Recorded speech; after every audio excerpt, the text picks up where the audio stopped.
Retour en France avec ces nouvelles instructions envoyées aux policiers, données aux policiers dans les affaires de violences faites aux femmes. Après plusieurs féminicides qui ont suscité l'émoi, la police est sommée d'améliorer le traitement de ces affaires et la prise en charge des victimes.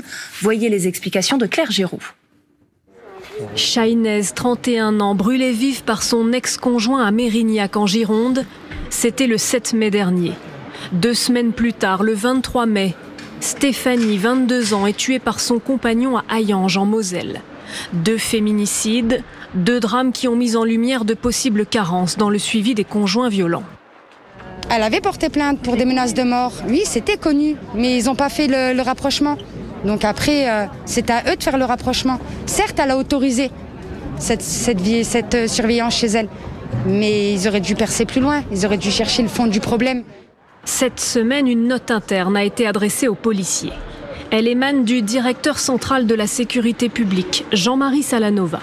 Il a autorité sur tous les commissariats de France, sauf Paris.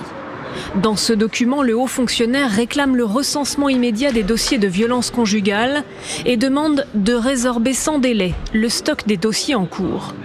L'objectif affiché est d'améliorer la prise en charge des victimes de violences faites aux femmes et le traitement des enquêtes. Mais pour les syndicats de police, il est impossible de prioriser. Le mois dernier, 2 missions d'inspection ont été diligentées par le gouvernement après les féminicides de Mérignac et Hayange. Et avec nous en direct pour aller plus loin, nos invités, Jean-Christophe Couvi, secrétaire du syndicat Unité LGP Police. Merci d'être avec nous sur France Info. Ces instructions envoyées aux policiers, comment c'est accueilli dans les commissariats ? Oui, bonsoir. Enfin, bonjour. Écoutez, c'est accueilli. En fait, on n'a pas attendu une note du DCSP pour en faire qu'on appelle ça une affaire nationale. Vous savez, tous les collègues, tous les policiers de France, tous les jours, pour eux, c'est quand même une priorité de lutter contre les crimes et délits. Et vous savez, on n'attend pas d'une note pour pouvoir, entre guillemets, retourner au travail. En revanche, par contre, il y a un vrai problème dans la filière judiciaire. Et en fait, on est trop débordé par le nombre de dossiers que l'on a dans nos portefeuilles et on n'arrive pas à les vider. C'est ça la problématique. C'est qu'on nous charge la mule, on prend des dossiers tous les jours et en fait, on n'arrive pas à les évacuer. Et donc, du coup, on les empile, si vous voulez, comme un millefeuille. Et tous les collègues, le soir, ils rentrent chez eux en espérant que le dossier du bas, qui leur paraissait le moins prégnant possible, le moins violent, ne devienne pas un fait divers le soir ou le lendemain. C'est avec ça qu'on part le soir chez soi, avec la peur au ventre, que ça ne nous pète pas la figure. Mais pardon, mais vous nous dites on nous charge la mule. Est-ce que c'est une question de charger la mule ou est-ce que juste il y a des faits, il faut les traiter, mais par contre peut-être vous n'êtes pas assez nombreux? En fait, vous avez la réponse, c'est-à-dire que je vais vous donner un exemple, parce que j'aime bien donner des exemples criants. Narbonne, 60 000 habitants, 8 officiers de police judiciaire pour cette agglomération.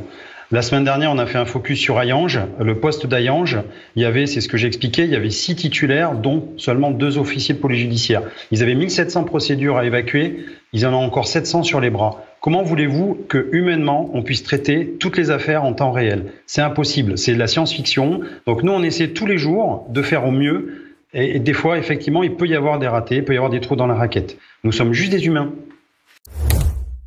Est-ce que dans les commissariats, effectivement, vous vous rendez compte de ces suivis anti-rapprochement ? Oui, alors en fait, c'est pas les policiers qui les mettent, hein, les bracelets électroniques anti-rapprochement.